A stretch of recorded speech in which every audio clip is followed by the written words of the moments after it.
ஆண்டாள் திருவடிகளே சரணம் சரணம், அநேக கோடி சரணம் சரணம். அடியன் ஆண்டாள் பாஸ்கர் பேசுகிறேன். இன்றைய அற்புதமான டாபிக் ஆண்டாள் பாசுரத்தில் திருப்பாவையில் 2வது பாசுரமாக சொல்லப்பட்டது.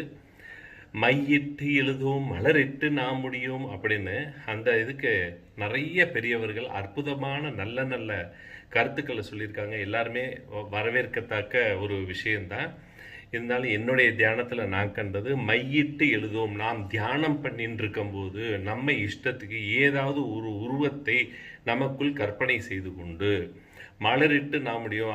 அப்படி கற்பனை செய்துபட்ட பொருள்களுக்கு ஆரத்தி காமிக்கிறது, மாலைகள் அடிகிறது, இந்த மாதிரியெல்லாம் நம்ம பூஜைகள் பண்ணுறது அப்படியெல்லாம் இல்லாமல் எதையுமே நினைக்காம உள்ளுக்குள்ளே இருக்கக்கூடிய இறைவனை தரிசனம் பண்ண நம்மளுடைய சுவாச காற்றின் மட்டுமே கவனித்து கொண்டு, இதை தான் வள்ளலார் சொல்கிறார், சுவாசத்தை கவனி அப்படின்னு.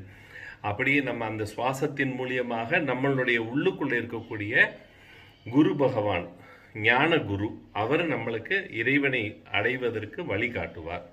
அடியன் ஆண்டாள் பாஸ்கர்.